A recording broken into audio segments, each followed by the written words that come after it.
O grande conflito. O grande juízo de investigação. Eu continuei olhando, diz o profeta Daniel, até que foram postos uns tronos e um ancião de dias se assentou. O seu vestido era branco como a neve e o cabelo de sua cabeça como a limpa lã. O seu trono chamas de fogo e as rodas dele fogo ardente.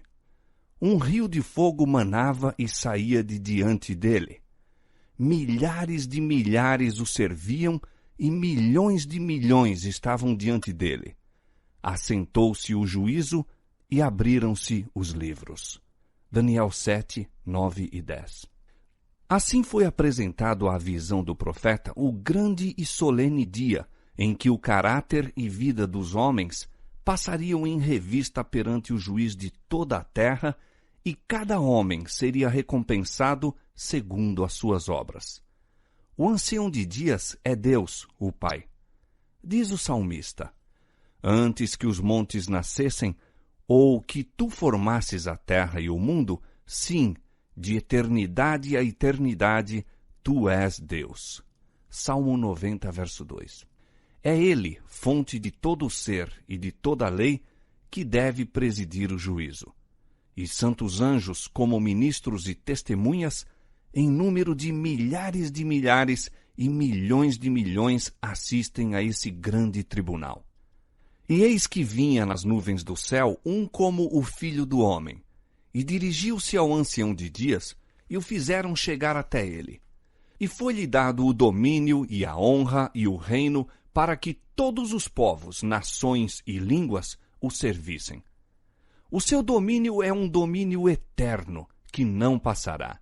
Daniel capítulo 7, versos 13 e 14. A vinda de Cristo aqui descrita não é a segunda vinda à terra. Ele vem ao ancião de dias no céu para receber o domínio, a honra e o reino, os quais lhe serão dados ao final da sua obra de mediador. É esta vinda, e não o seu segundo advento à terra, que foi predita na profecia como devendo ocorrer ao terminarem os 2.300 dias em 1844. Assistido por anjos celestiais, nosso grande sumo sacerdote entra no lugar santíssimo e ali comparece à presença de Deus a fim de se entregar aos últimos atos de seu ministério em prol do homem, a saber, realizar a obra do juízo de investigação e fazer expiação por todos os que verificarem com direito aos benefícios da mesma.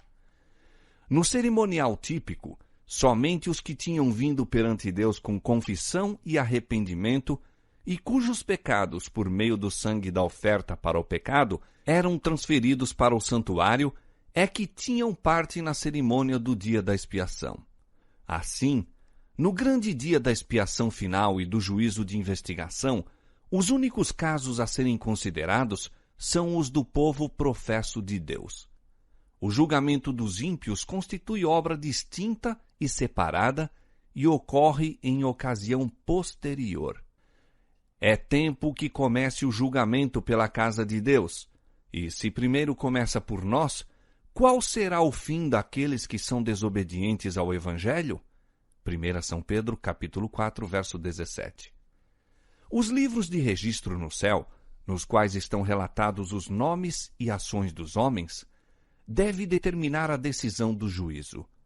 Diz o profeta Daniel: assentou-se o juízo e abriram-se os livros. O escritor do Apocalipse, descrevendo a mesma cena, acrescenta: abriu-se outro livro que é o da vida, e os mortos foram julgados pelas coisas que estavam escritas nos livros, segundo as suas obras. Apocalipse 20, 12. O livro da vida contém os nomes de todos os que já entraram para o serviço de Deus. Jesus ordenou a seus discípulos: alegrai-vos antes por estarem os vossos nomes escritos nos céus. Lucas capítulo 10, verso 20. São Paulo fala de seus fiéis cooperadores cujos nomes estão no livro da vida. Filipenses 4, 3. Daniel, olhando através dos séculos para um tempo de angústia, qual nunca houve, declara que se livrará o povo de Deus, todo aquele que se achar escrito no livro. E João, no Apocalipse, diz que apenas entrarão na cidade de Deus aqueles cujos nomes estão inscritos no livro da vida do Cordeiro. Daniel 12:1 e Apocalipse 21:27. Há um memorial escrito diante de Deus, no qual estão registradas as boas ações dos que temem ao Senhor e para os que se lembram do seu nome. Malaquias 3:16. Suas palavras de fé, seus atos de amor, acham-se registrados no céu. Neemias a isto se refere quando diz: Deus meu, lembra-te de mim, e não risques as beneficências que eu fiz à casa de meu Deus. Neemias 13:14. No livro memorial de Deus, toda ação de justiça se acha ali imortalizada. Ali, toda tentação resistida, todo o mal vencido, toda palavra de eterna compaixão que se proferir, acham-se fielmente historiados. E todo ato de sacrifício, todo sofrimento e tristeza suportado por amor de Cristo, encontra-se registrado. Diz o salmista: Tu contaste as minhas vagações. Põe as minhas lágrimas no teu odre. Não estão elas no teu livro? Salmo 56, verso 8. Há também um relatório dos pecados dos homens. Porque Deus há de trazer a juízo toda a obra e até tudo o que está encoberto, quer seja bom, quer seja mau. Eclesiastes 12:14. De toda a palavra ociosa que os homens disserem, hão de dar conta no dia do juízo. Disse o Salvador: Por tuas palavras serás justificado, e por tuas palavras serás condenado.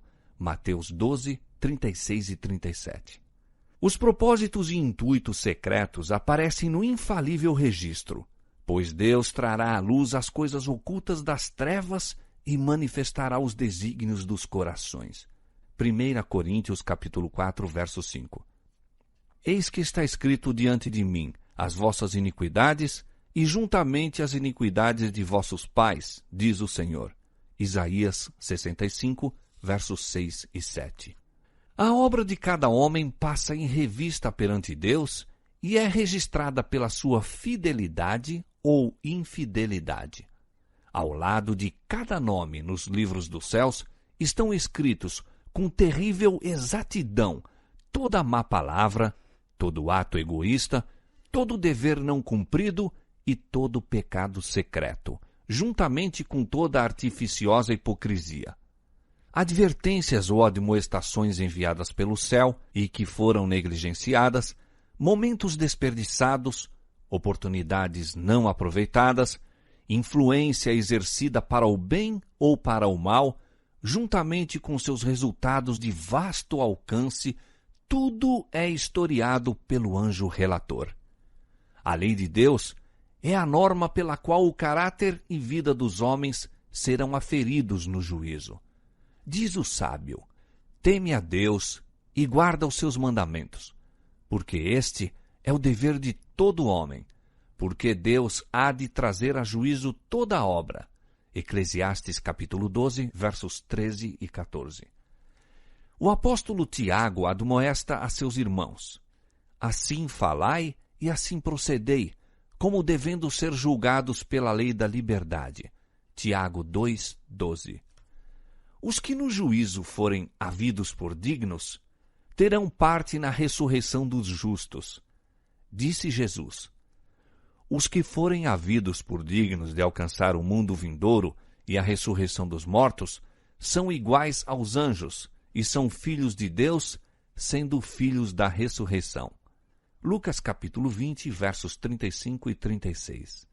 E novamente ele declara que os que fizeram o bem sairão para a ressurreição da vida. João capítulo 5, verso 29. Os justos mortos não ressuscitarão senão depois do juízo, no qual são havidos por dignos da ressurreição da vida. Consequentemente, não estarão presentes em pessoa no tribunal em que seus registros são examinados e decidido seu caso. Jesus aparecerá como seu advogado, a fim de pleitear em favor deles perante Deus. Se alguém pecar, temos um advogado para com o Pai, Jesus Cristo, o justo. 1 João 2:1. Porque Cristo não entrou num santuário feito por mãos, figura do verdadeiro, porém no mesmo céu, para agora comparecer por nós perante a face de Deus. Portanto, pode também salvar perfeitamente os que por ele se achegam a Deus, vivendo sempre para interceder por eles. Hebreus 9:24 e 7:25. Ao abrirem-se os livros de registro de um juízo, é passada em revista perante Deus a vida de todos os que creram em Jesus. Começando pelos que primeiro viveram na terra, nosso advogado apresenta os casos de cada geração sucessiva, finalizando com os vivos. Todo nome é mencionado, cada caso minuciosamente investigado. Aceitam-se nomes e rejeitam-se nomes.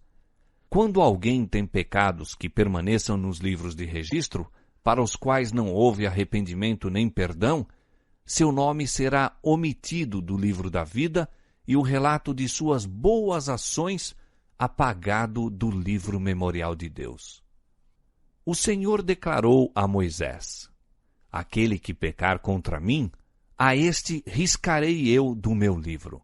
Êxodo 32:33.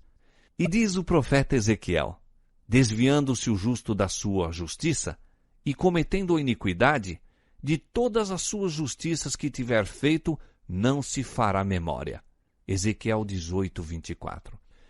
Todos os que verdadeiramente se tenham arrependido do pecado e que pela fé hajam reclamado o sangue de Cristo como seu sacrifício expiatório, tiveram o perdão aposto ao seu nome nos livros do céu, tornando-se eles participantes da justiça de Cristo e verificando-se estar o seu caráter em harmonia com a lei de Deus, seus pecados serão riscados, e eles próprios havidos por dignos da vida eterna. O Senhor declara pelo profeta Isaías: eu mesmo, sou o que apago as tuas transgressões por amor de mim, e dos teus pecados me não lembro. Isaías 43:25. Disse Jesus: o que vencer será vestido de vestes brancas, e de maneira nenhuma riscarei o seu nome do livro da vida.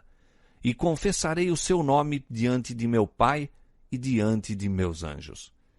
Qualquer que me confessar diante dos homens, eu o confessarei diante de meu Pai que está nos céus. Mas qualquer que me negar diante dos homens, eu o negarei também diante de meu Pai que está nos céus. Apocalipse 3:5 e Mateus 10:32 e 33. O mais profundo interesse manifestado entre os homens nas decisões dos tribunais terrestres não representa senão palidamente o interesse demonstrado nas cortes celestiais quando os homens incertos nos livros da vida aparecem perante o juiz de toda a terra. O intercessor divino apresenta a petição para que sejam perdoadas as transgressões de todos os que venceram pela fé em seu sangue, a fim de que sejam restabelecidos em seu lar edênico e coroados com ele como co-herdeiros do primeiro domínio. Miqueias 4:8. Satanás, em seus esforços para enganar e tentar a nossa raça, pensara frustrar o plano divino na criação do homem. Mas Cristo pede agora que este plano seja levado a efeito, como se o homem nunca houvesse caído. Pede para seu povo não somente perdão e justificação amplos e completos, mas participação em sua glória e assento sobre o seu trono. Enquanto Jesus faz a defesa dos súditos de sua graça, Satanás acusa-os diante de Deus como transgressores. O grande enganador procurou levá-los ao ceticismo, fazendo-os perder a confiança em Deus, separar-se de seu amor e violar sua lei. Agora, aponta para o relatório de sua vida, para os defeitos de caráter e dessemelhança com Cristo, que desonram a seu Redentor, para todos os pecados que ele os tentou a cometer, e por causa disto os reclama como súditos seus. Jesus não lhes justifica os pecados, mas apresenta o seu arrependimento e fé, e reclamando o perdão para eles, ergue as mãos feridas perante o Pai e os santos anjos, dizendo: Conheço-os pelo nome, gravei-os na palma de minhas mãos. Os sacrifícios para Deus são o espírito quebrantado. A um coração quebrantado e contrito não desprezarás, ó Deus. Salmo 51, 17. E ao acusador de seu povo declara: O Senhor te repreende, ó Satanás. Sim, o Senhor que escolheu Jerusalém te repreende. Não é este um tição tirado do fogo? Zacarias 3:2. Cristo vestirá seus fiéis com sua própria justiça para que os possa apresentar a seu Pai como igreja gloriosa, sem mancha, nem ruga, nem coisa semelhante. Efésios 5:27. Seus nomes permanecem registrados no livro da vida e está escrito com relação a eles: Comigo andarão de branco, porquanto são dignos disso. Apocalipse 3:4. Assim se realizará o cumprimento total da promessa do novo concerto. Porque lhes perdoarei a sua maldade e nunca mais me lembrarei dos seus pecados. Naqueles dias e naquele tempo, diz o Senhor, buscar-se-á a maldade de Israel, e não será achada, e os pecados de Judá, mas não se acharão. Jeremias 31, 34 e 50, 20.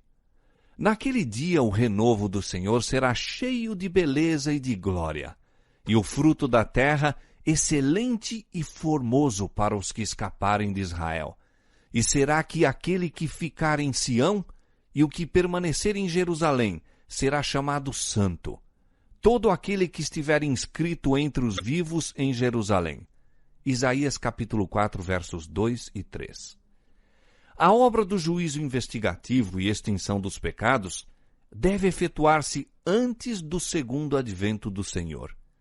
Visto que os mortos são julgados pelas coisas escritas nos livros, é impossível que os pecados dos homens sejam cancelados antes de concluído o juízo em que seu caso deve ser investigado.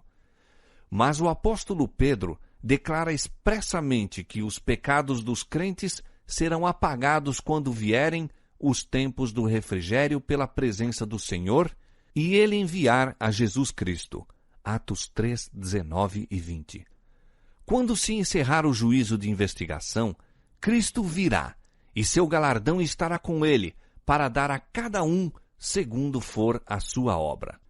No culto típico, o sumo sacerdote, havendo feito expiação por Israel, saía e abençoava a congregação.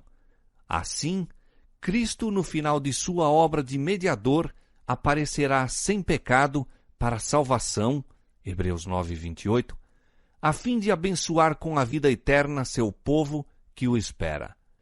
Como o sacerdote, ao remover do santuário os pecados, confessava-os sobre a cabeça do bode emissário, semelhantemente Cristo porá todos esses pecados sobre Satanás, o originador e instigador do pecado. O bode emissário, levando os pecados de Israel, era enviado à terra solitária. Levítico 16, 22. De igual modo, Satanás, levando a culpa de todos os pecados que induziu o povo de Deus a cometer, estará durante 1000 anos circunscrito à terra, que então se achará desolada, sem moradores, e ele sofrerá finalmente a pena completa do pecado nos fogos que destruirão todos os ímpios. Assim, o grande plano da redenção atingirá seu cumprimento na extirpação final do pecado e no livramento de todos os que estiverem dispostos a renunciar o mal. No tempo indicado para o juízo, o final dos 2.300 dias em 1844, iniciou-se a obra de investigação e apagamento dos pecados. Todos os que já professaram o nome de Cristo serão submetidos àquele prescrutador escrutínio. Tanto os vivos como os mortos devem ser julgados pelas coisas escritas nos livros segundo as suas obras. Pecados que não houve arrependimento e que não foram abandonados não serão perdoados nem apagados dos livros de registro, mas ali permanecerão para testificar contra o pecador no dia de Deus. Ele pode ter cometido más ações à luz do dia ou nas trevas da noite. Elas, porém, estavam patentes e manifestas àquele com quem temos de nos haver. Anjos de Deus testemunharam cada pecado, registrando-os nos relatórios infalíveis.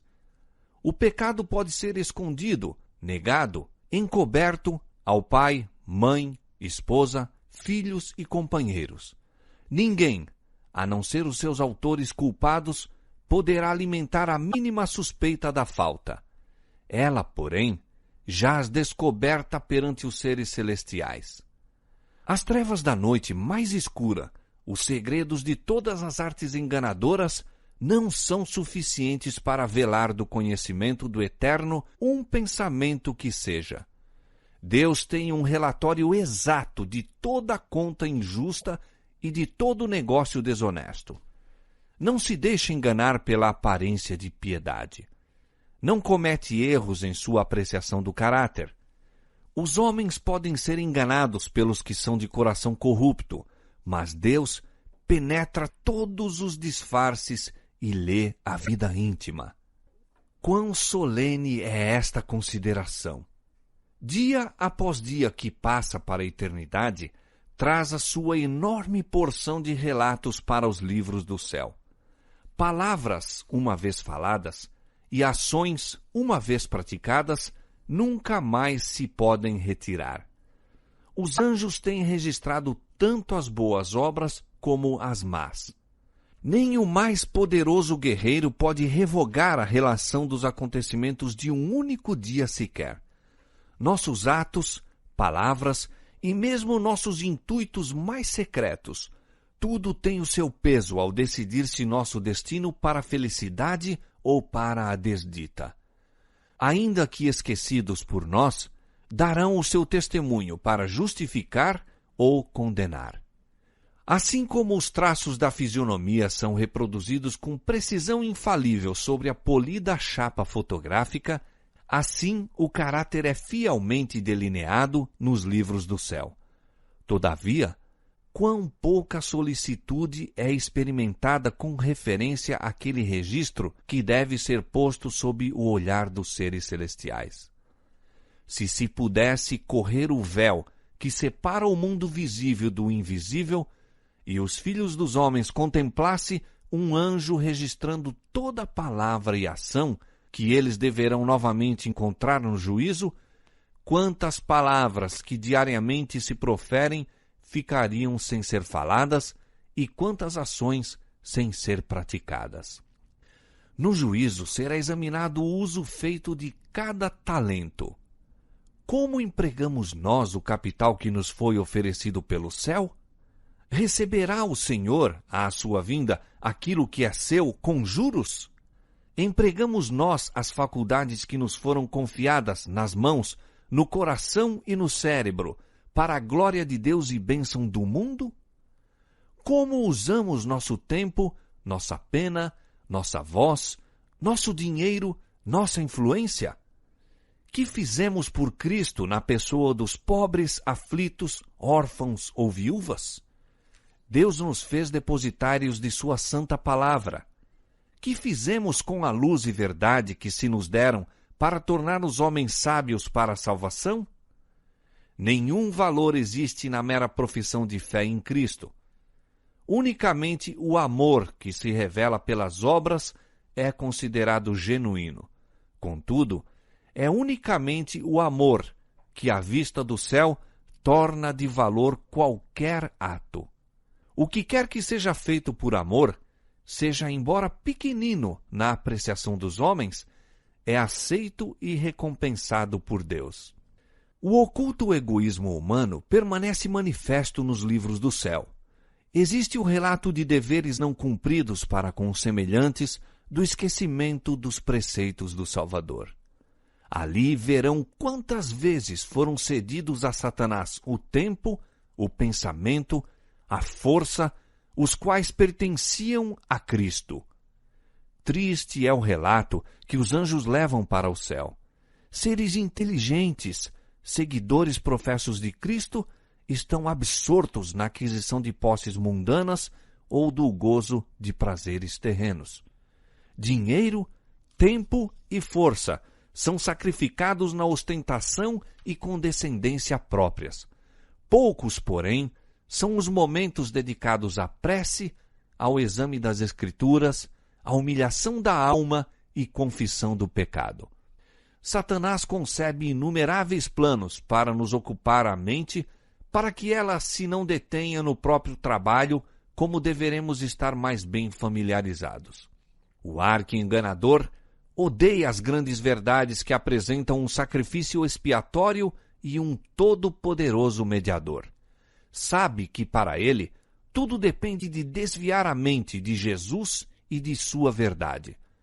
Os que desejam participar dos benefícios da mediação do Salvador não devem permitir que coisa alguma interfira com seu dever de aperfeiçoar a santidade no temor de Deus. As preciosas horas, em vez de serem entregues ao prazer, à ostentação ou ambição de ganho, devem ser dedicadas ao estudo da palavra da verdade com fervor e oração. O assunto do santuário e do juízo de investigação deve ser claramente compreendido pelo povo de Deus. Todos necessitam para si mesmos de conhecimento sobre a posição e obra de seu grande sumo sacerdote. Aliás, ser-lhes-á impossível exercerem a fé que é essencial neste tempo ou ocupar a posição que Deus lhes deseja confiar. Cada indivíduo tem uma alma a salvar ou perder. Cada qual tem um caso pendente no tribunal de Deus. Cada um há de defrontar face a face o grande juiz. Quão importante é, pois, que todos contemplem muitas vezes a cena solene em que o juiz se assentará e os livros se abrirão, e em que, juntamente com Daniel, cada pessoa deve estar na sua sorte no fim dos dias. Todos os que receberam luz sobre estes assuntos devem dar testemunho das grandes verdades que Deus lhes confiou. O santuário no céu é o próprio centro da obra de Cristo em favor dos homens. Diz respeito a toda alma que vive sobre a terra. Patenteia-nos o plano da redenção, transportando-nos mesmo até ao final do tempo e revelando o desfecho triunfante da controvérsia entre a justiça e o pecado. É da máxima importância que todos investiguem acuradamente estes assuntos e possam dar resposta a qualquer que lhes peça a razão da esperança que neles há. A intercessão de Cristo no santuário celestial em prol do homem é tão essencial ao plano da salvação como o foi sua morte sobre a cruz. Pela sua morte iniciou essa obra, para cuja terminação ascendeu ao céu depois de ressurgir. Pela fé devemos penetrar até o interior do véu, onde nosso precursor entrou por nós. Hebreus 6:20. Ali se reflete a luz da cruz do Calvário. Ali podemos obter intuição mais clara dos mistérios da redenção. A salvação do homem se efetua a preço infinito para o céu. O sacrifício feito é igual aos mais amplos requisitos da violada lei de Deus. Jesus abriu o caminho para o trono do Pai e, por meio de sua mediação, pode ser apresentado a Deus o desejo sincero de todos os que a ele se chegam pela fé. O que encobre as suas transgressões nunca prosperará, mas o que as confessa e deixa alcançará a misericórdia. Provérbios 28:13. Se os que escondem e desculpam suas faltas pudessem ver como Satanás exulta sobre eles, como escarnece de Cristo e dos santos anjos pelo procedimento deles, apressar-se-iam a confessar seus pecados e deixá-los. Por meio dos defeitos do caráter, Satanás trabalha para obter o domínio da mente toda e sabe que, se esses defeitos forem acariciados, será bem-sucedido. Portanto, está constantemente procurando enganar os seguidores de Cristo com seu fatal sofisma de que lhes é impossível vencer. Mas Jesus apresenta em seu favor suas mãos feridas, seu corpo moído, e declara a todos os que desejam segui-lo: a minha graça te basta. 2 Coríntios 12:9. Tomai sobre vós o meu jugo, e aprendei de mim, que sou manso e humilde de coração, e encontrareis descanso para as vossas almas, porque o meu jugo é suave e o meu fardo é leve. Mateus 11, 29 e 30. Ninguém, pois, considere incuráveis os seus defeitos. Deus dará fé e graça para vencê-los. Vivemos hoje no grande dia da expiação. No cerimonial típico, enquanto o sumo sacerdote fazia expiação por Israel, exigia-se de todos que afligissem a alma pelo arrependimento do pecado e pela humilhação perante o Senhor, para que não acontecesse serem extirpados dentre o povo. De igual modo, todos quantos desejem seja seu nome conservado no livro da vida, devem agora, nos poucos dias de graça que restam, afligir a alma diante de Deus e em tristeza pelo pecado e em arrependimento verdadeiro. Deve haver um exame de coração profundo e fiel. O espírito leviano e frívolo, alimentado por tantos cristãos professos, deve ser deixado. Há uma luta intensa diante de todos os que desejam subjugar as más tendências que porfiam pelo predomínio. A obra de preparação é uma obra individual. Não somos salvos em grupos. A pureza e devoção de um não suprirá a falta dessas qualidades em outro. Embora todas as nações devam passar em juízo perante Deus, examinará ele o caso de cada indivíduo com um escrutínio tão íntimo e penetrante como se não houvesse outro ser na terra.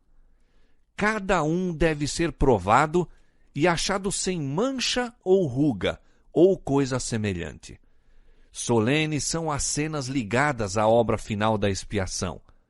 Momentosos os interesses nela envolvidos. O juízo ora se realiza no santuário celestial. Há muitos anos, esta obra está em andamento. Breve, ninguém sabe quão breve, passará ela aos casos dos vivos. Na augusta presença de Deus, nossa vida deve passar por exame. Atualmente, mais do que em qualquer outro tempo, importa a toda a alma atender à admoestação do Salvador. Vigiai e orai, porque não sabeis quando chegará o tempo. Marcos 13:33. Se não vigiares, virei a ti como um ladrão, e não saberás a que hora sobre ti virei. Apocalipse 3:3. Quando se encerrar a obra do juízo de investigação, o destino de todos será decidido ou para a vida ou para a morte. O tempo da graça finaliza pouco antes do aparecimento do Senhor nas nuvens do céu. Cristo, no Apocalipse, prevendo aquele tempo, declara: quem é injusto, faça injustiça ainda. Quem está sujo, suje-se ainda.